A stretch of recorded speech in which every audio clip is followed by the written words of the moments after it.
Once you're logged into your Bitget app, head over to the Assets menu. From there, you'll first land on the Overview tab.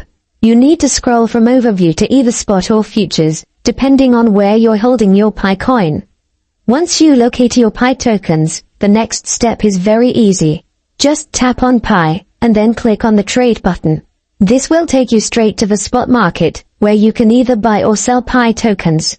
Since we are looking to sell, go ahead and click on the Sell option. Now, under the Sell settings, make sure you select Market as your order type. Choosing Market will let you sell instantly at the best available price. No need to worry about setting a specific price, stop loss, or take profit manually. Then, simply enter the amount of Pi you want to sell, tap Sell Buy, and confirm the transaction.